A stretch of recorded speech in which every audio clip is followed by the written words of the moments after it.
Alors, donc pour cet exercice 1, on vous donne un système mécanique qui est composé donc d'une poutre sur deux appuis avec un effort au milieu. D'accord? Et donc le but du jeu, c'est de déterminer donc, les efforts aux appuis A et C.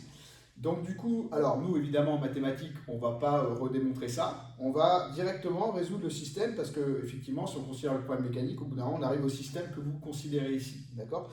Et nous, le but du jeu en maths, c'est juste simplement de le résoudre tranquillement. Comme ça, quand vous l'aborderez en dimensionnement des structures ou en RDM, vous saurez du coup faire. D'accord? Alors, donc le système qu'on vous propose de résoudre, c'est celui-là.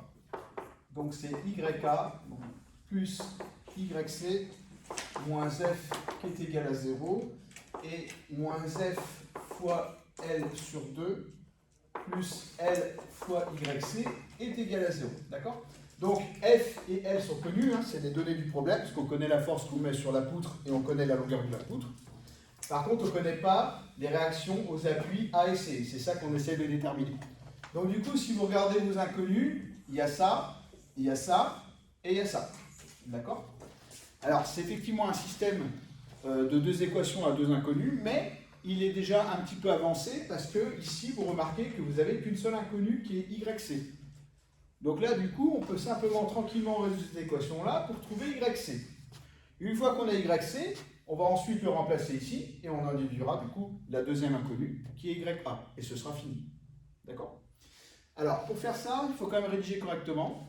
Donc un système, ça ne se rédige pas n'importe comment, il faut raisonner par équivalence. Donc un système est équivalent à un autre système et il faut à chaque fois garder donc, les deux équations. Pour l'instant, je ne vais pas du tout toucher la première équation, je vais la laisser comme ça. Ou je peux peut-être si justement, puisque je sais que je vais avoir besoin de YC ici, et comme il est là, je vais le passer du coup de l'autre côté, je peux le faire tout de suite, et je vais passer ça aussi de l'autre côté. Donc du coup, ça va faire F moins YC. Donc moins F devient plus F de l'autre côté, et YC devient moins YC si je le passe de l'autre côté. Pour l'instant, je ne la change pas, je la laisse comme ça. Mais c'est là que je vais essayer de résoudre. Donc je vais passer du coup ça de l'autre côté, parce que ça c'est complètement connu. Donc ça va faire L fois YC, qui va être égal à FL sur 2. D'accord? Et là, je remarque que du coup, regardez ici, les L se simplifient de part et d'autre de l'équation, on peut, parce que tout est multiplié. Donc du coup, c'est équivalent à ce système-là, qui est ici. Donc finalement, je trouve YC qui est égal tout simplement à F sur 2. Et en haut, le YA, je vais remplacer, maintenant que je connais YC, je vais pouvoir remplacer YC par sa valeur. Alors je vais le faire en deux étapes pour que ce soit plus clair. Donc là, ici, le YC, maintenant, que je connais, qui est là, va arriver du coup ici. D'accord? Donc j'y vais. Donc c'est équivalent. Donc on va avoir YA qui va être égal du coup à F moins F sur 2.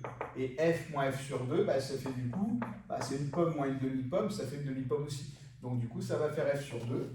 Et là je vais avoir YC qui va du coup être égal à F sur 2. D'accord? Alors maintenant si on considère le système, vous remarquez qu'on a une poutre ABC. Et on met un effort du coup au milieu sur le point B, d'accord? Et on remarque que les efforts du coup repris par les appuis A et C, c'est F sur 2. Alors est-ce que c'est normal du coup? Est-ce que ça vous semble normal? Ouais. Oui, c'est normal, parce qu'on a un effort, et puis les deux appuis reprennent chacun donc la moitié de cet effort. D'accord? Mais que si l'effort est au milieu de la poutre. Voilà, que si bien sûr l'effort est au milieu de la poutre. D'accord? Voilà.